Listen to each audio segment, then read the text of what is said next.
Hello, people from around the universe! I am your host, the Italian Ace Trainer, and Merry Christmas and Happy Holidays to all of you.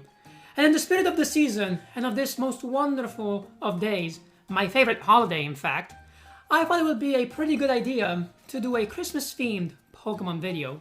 More specifically, which Pokemon characters would be on the nice list, and which ones on the naughty one. But before we get into any of that, cue my intro.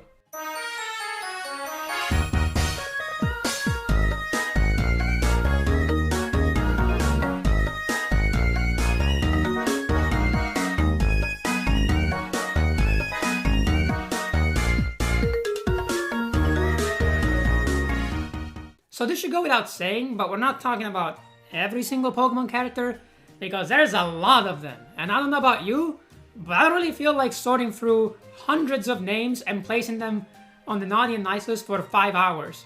I mean, if you want that, let me know. Maybe we'll do it next year. But for right now, let's talk about some of the highlights, if you will. Some of the more interesting ones. And what better way to start this off than with my personal favorite, Lily from the Alola region. Now, I absolutely love her in the games, but that's not what we're talking about today, because we want to find out if she's on the nice list or on the naughty list. And I don't really think there's much reason to build up here because, well, she's obviously on the nice list. Like, have you seen her? She's one of the nicest people in all of Pokemon. Of course, she's gonna go on the good side of things. Now, her mother, on the other hand, is on the complete opposite side of things. At least in the original Sun and Moon storyline, and not the Ultra Sun and Ultra Moon one, where her character gets completely butchered and becomes a tenth as interesting as she was in the original games. And because of that, it's pretty obvious here too, she's going right to the naughty list. But okay, those two are just to set the tone a little bit. Let's get to the more interesting ones. Starting off with yours truly. Now yes, I'm not a Pokemon character, in case you couldn't tell. I mean, the games have improved their graphics drastically since the beginning, but I don't think we're at the point where they look this realistic. But even with that, I have played through every single region as a character in the game. And so I think it's only fair that I rank myself too. And you know, when you're someone as nice and kind and caring as your boy, there's only one place that you can go. But since we talked about the main character of the games, might as well talk about one of his rivals. Specifically, one of my favorites, and that is Blue. And he's pretty interesting, you know? I don't think he's necessarily a bad guy, but he does kind of belittle you and sometimes just outright insult you throughout the vast majority of the games in Kanto. And he also has a weird obsession with smelling you later. And because of that, you are going straight to the naughty side, my friend. But okay, the naughty side is getting a little crowded, so let's bring it back to someone on the nice side. And sticking with the theme of rivals, I think one of the absolute best is Gladion. And given how much he cares for his sister and Type Null and the people around him, he can only belong in the nice side of things. Now yes, he does come off as abrasive and rude, but I think his actions in terms of protecting the people he cares about and the Pokemon he cares about far outweigh his not always amicable personality. Now let's talk about one of my least favorite rivals, and that is Hao, because he's about as interesting as watching paint dry. But having said that, he is a pretty nice guy, so I guess I'll throw him on the nice list. He's earned it, I suppose. But I'm doing so begrudgingly, Hao, okay? In fact, you're gonna be nice, but bland. But enough rival talk. Let's get to arguably one of the most important factors in a Pokemon game, and that is the villains. More specifically, the leader of the villains team. Let's start off strong with Giovanni. And I think we can all agree he's going on the naughty list. I mean, I don't know about you, but if you're in charge of a mafia-like organization, you probably deserve to be on the naughty side of things. I mean, that's why I put myself on there. Wait, you heard nothing. Now we're gonna talk about two completely opposite villains, and I mean that quite literally, as we're going to be discussing Maxie, who wants to expand the land, and Archie, who wants to expand the sea. Now yes, realistically they both belong on the naughty list. However, since they're complete opposite of each other and in fact fight against each other, I think it's a good idea to put one of them on the naughty list and one of them on the nice one. And because I played through Ruby first, and I prefer Ruby over Sapphire, congratulations Maxie, you're going on the nice list, and Archie, you're on the naughty one.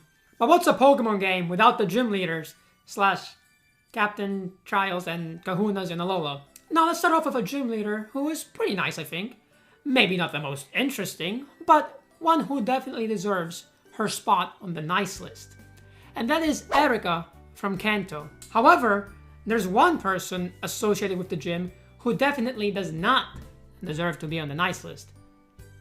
And that is the creepy old dude who is just staring at the gym leader and the gym trainers like a weird pervert. So my guy, you're easily going on the naughty side of things, and there is no argument to the contrary. On the opposite end of the spectrum to Erika, we have Whitney and Claire. Maybe two of the least mature and most annoying gym leaders in the whole franchise. I mean, you beat them and they don't even give you your gym badge at first? What? How did you even become a gym leader? This is a position of responsibility that you are clearly not up for, and because of that, you're going on the naughty list.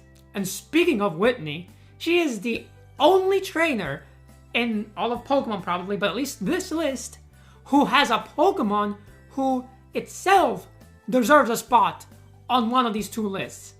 And that is her Miltank for having caused so many problems to so many people. Now personally, an ace trainer such as myself would never get put into any sort of trouble by a Pokemon like Miltank.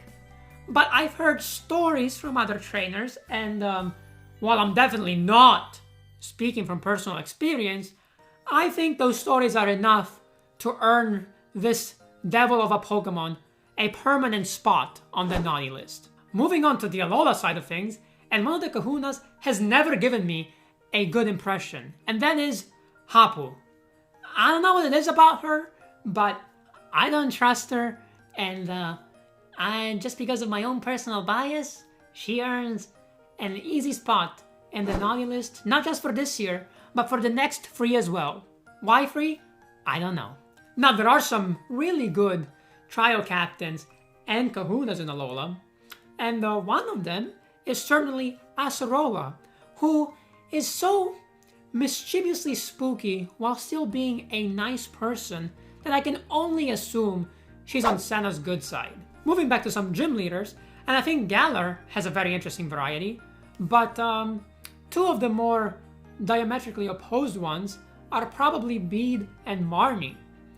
And I'm not gonna lie, I prefer Bede. So congratulations, Bede. You go on the nice list, and Marnie, you go on the naughty one. Why? I don't know. I'm making up the rules. Fight me about it. I don't care. But before we finish off the gym leader section, I have to mention my favorite gym leader, and that is Candace from the Sinnoh region.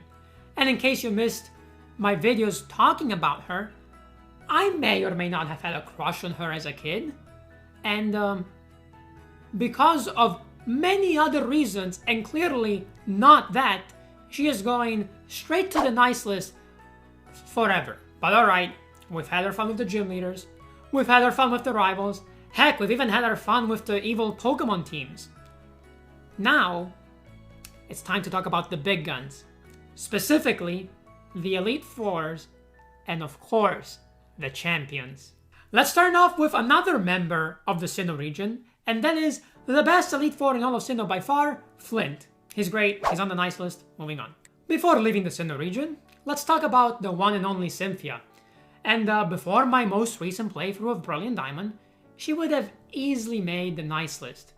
However, after I took her on last time, when my team was woefully unprepared and her Gastrodon would just never die and her Garchomp had Swords Dance and I'm just getting mad thinking about it, she's going on the naughty list, and that's all there is to it. A champion, however, that 100% deserves to be on the nice list is Diantha, because she's so incredibly thoughtful that she makes her team purposely weak, both in terms of levels and Pokemon, so that you can have an easier time taking her on. Now let's move on to the final category, group, class, I don't know, of trainers, and that is the Pokemon professors. And we're gonna group them all together in the naughty list, because what responsible adult is willingly giving kids that are 10 or 11 years old the task of completing their Pokedex by going into potentially really dangerous areas? Come on, guys, what are you doing? Having said that, please never stop doing this, because if you did, I probably wouldn't have played Pokemon as a kid, and that would have been a tragedy.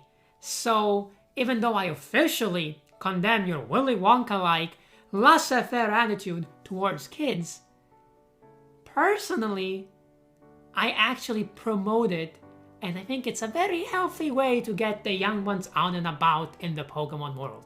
Now, before we finish, I do have one last group of trainers to talk about, but they're only in one region, so I don't think you can consider them a category or class of trainers. Although if you did, I guess I would have lied about the Pokemon Professor being the last ones.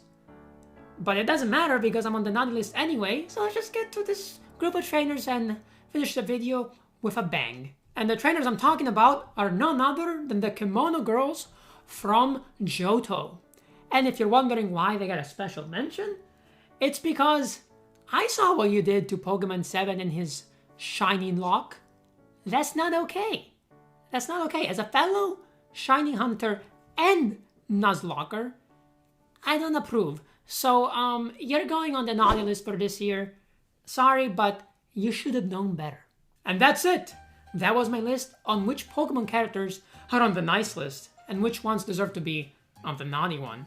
If you enjoyed this, and if you want to see more creative, random, sometimes bizarre, but hopefully always entertaining Pokemon content, then do consider subscribing. And before I sign off, I want to wish you all, once again, a very Merry Christmas and a very happy holiday if you don't celebrate Christmas and celebrate something else.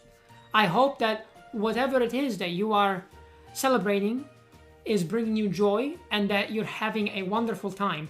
And if you're not celebrating anything right now, then I wish you a happy holiday for the next time you're celebrating something. But anyway, I hope to see you all in the next video. And until then, remember to follow the way of the ace. See ya!